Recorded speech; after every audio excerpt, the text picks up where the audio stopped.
Hello, my baby unicorns! In commemoration of the recently concluded Attack on Titan manga, I made this spread of my two favorite AOT characters, namely Hanji and Sasha. As I mentioned in my anime journal setup video, the seemingly grim ending of the series heightened my emotions, and I feel like I needed to release it. And thanks to that, I started my anime journal. Though just a warning, if you are an anime watcher and not a manga reader, I will be mentioning some spoilers, so if you don't want to know the bittersweet ending, then watch this video on 2022. First, I searched for some images of Hanji and Sasha. Of course, I needed to have some chibi versions of them. I just got these from Google Images, and take note, I do not claim ownership of these. For Hanji's background, I figured that this would reflect her mad scientist side that loved to experiment and test out contraptions and on Titans.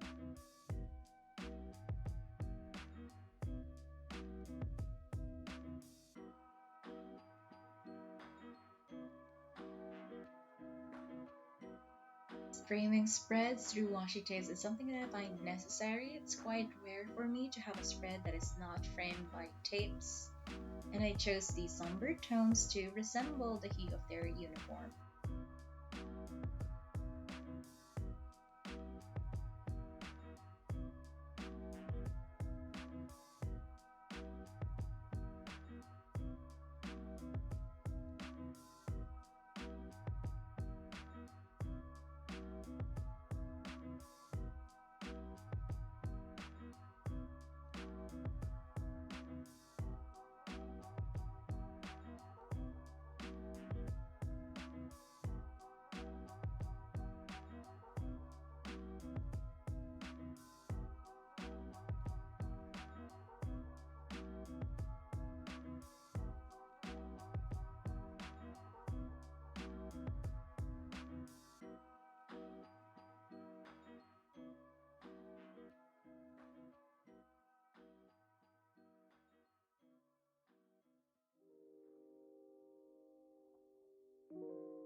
I wanted to have a big Hanji with her arms open since that seems to be the type of person she is, very welcoming.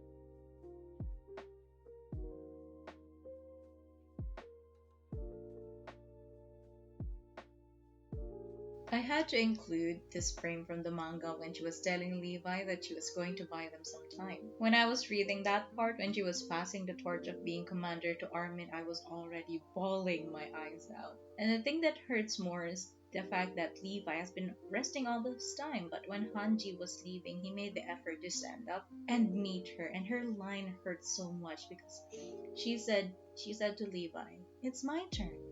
Let me go." And that hurt so much because they knew that she was going to die. But the transition from Paradise to the heaven or the other side was comforting. I don't think I would have been able to take Hanji's death if it was similar to Sasha's, wherein we actually saw her dead body. I'm glad that the way her death was shown was a bit peaceful, to say the least. If you want to know how peaceful her death was portrayed, in the afterlife, we saw in the background Hanes-san still drinking booze. Hanes-san is still drinking booze in heaven. That's how peaceful it was.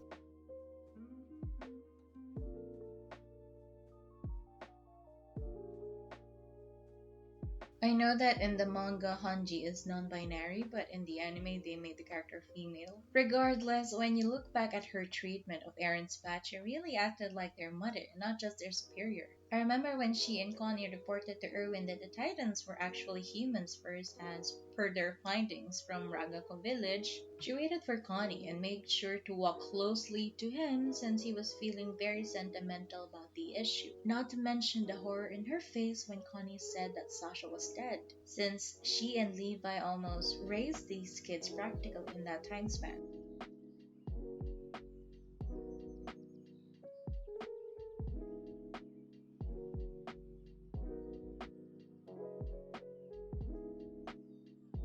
I try to incorporate as much of her emotions or a variety of her emotions as possible since those moments are what I look forward to. I feel like I would not have pushed through with reading this manga or watching the anime if there was no Hanji or Sasha.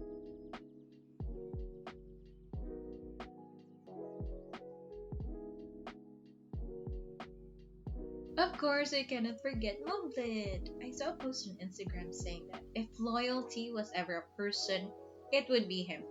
And I couldn't agree more. His loyalty and genuine concern towards Hanji is just exemplary. Honestly, I want a moblet. I want my own moblet. I think everyone should have their own moblet. And I'm glad that their relationship was portrayed as platonic and no romance was incorporated.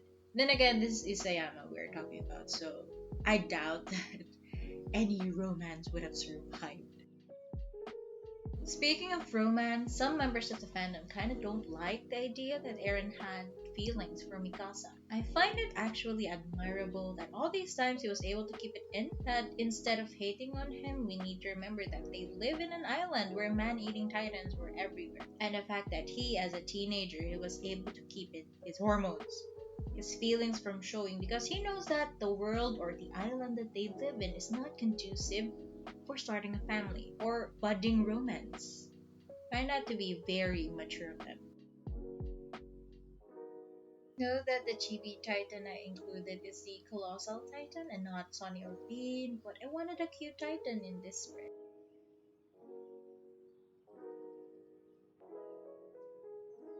When cutting her name, I kind of butchered it, but I don't think Hanji would mind.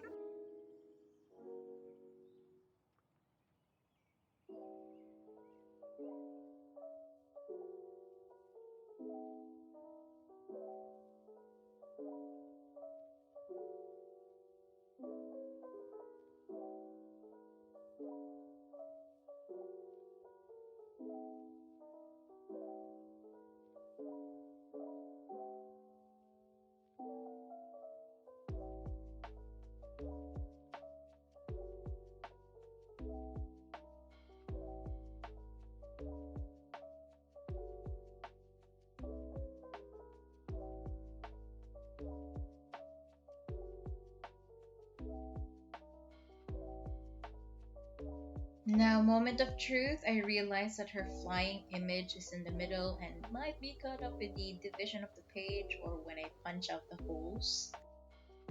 I punched out the pages off camera and Hontoni Gomenasai Hanji-san because your face was a bit caught when I punched the pages.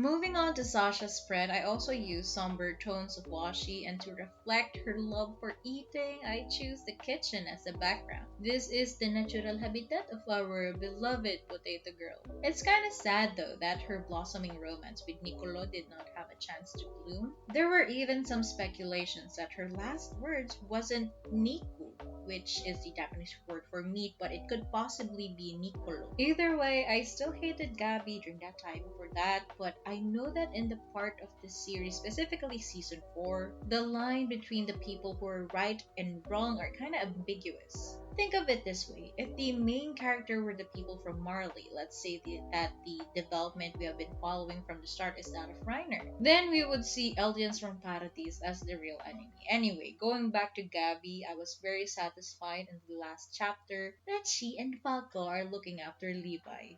I'm quite surprised that Levi opted to stay in Marley with the two Rugrats. Nonetheless, I can sleep soundly knowing that the captain has someone younger looking after him.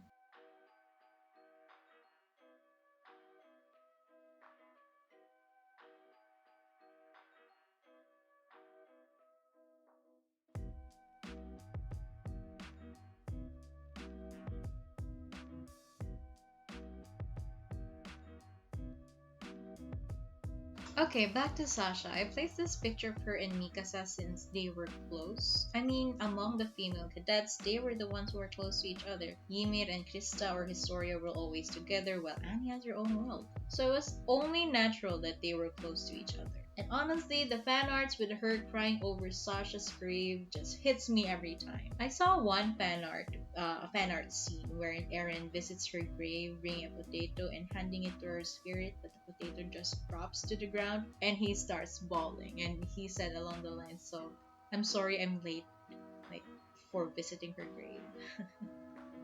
I keep forgetting that these characters are technically kids and they have already gone through so much. Take Reiner for example.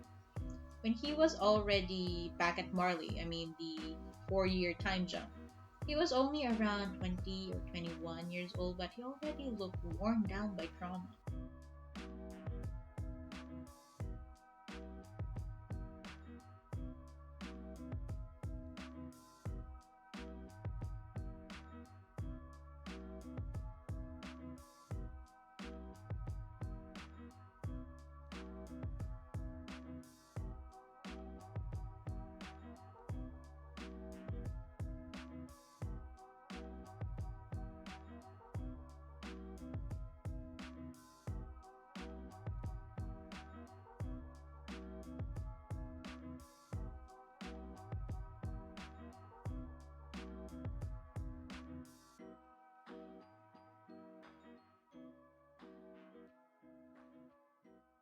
I wanted to have a cute version of her relationship with Nicolo since there wasn't any in the manga or anime. I chose this Google image to show that Nicolo is the cook and that she's the food-loving girl. By the way, I also included that scene from her village where she killed the titan from Ragako. Since allegedly, this is just a story, I'm not sure if it's true. Allegedly, she was supposed to die here, but an editor cried so much to Isayama sensei that he changed it and he let her live for a while. Not all hero wears capes. Similar to my Hanji spread, I wanted to have a manga frame of Sasha's last moment with Connie and John, since they are the trio idiots, or the Sanbaka. I feel very sentimental towards these manga frames since it does show that you will never know when your last moments with your loved ones are, especially for them who literally battle to death even inside the walls. And of course, it's because John looks smoking hot after that time jump. Like, make that glow up.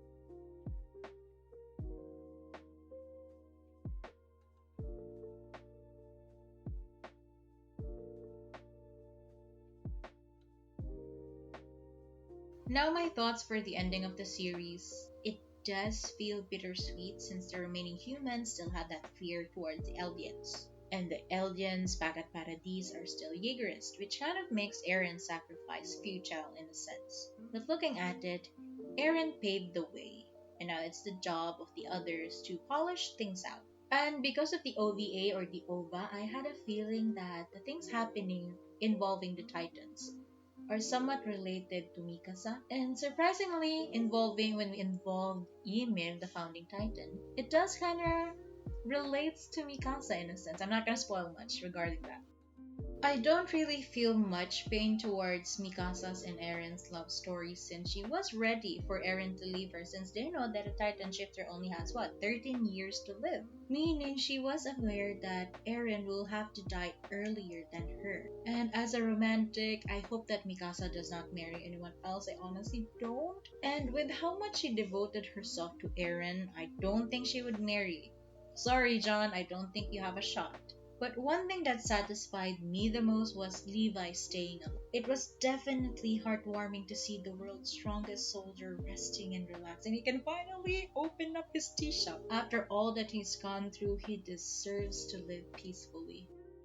Someone pointed out on TikTok that Levi always ends up with a calm blonde and a hyperactive dark haired girl. And it's actually legit because we have Isabella Magnolia and Farland Church.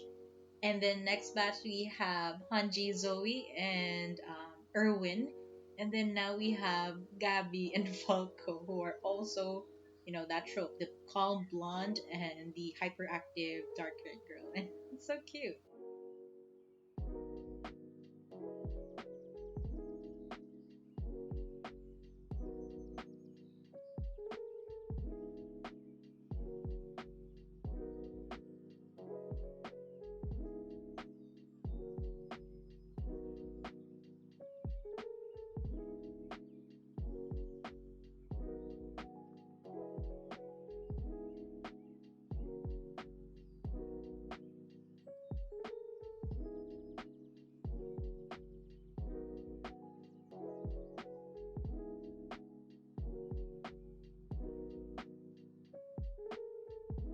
And that's it for my spread on Hanji and Sasha and my thoughts on Attack on Titan's ending. I hope you AOT fans are coping well. There are already plenty of memes on social media, and I think I'm using that also as my coping mechanism. Thank you very much, my baby unicorns, for watching this video, and I will see you guys next time.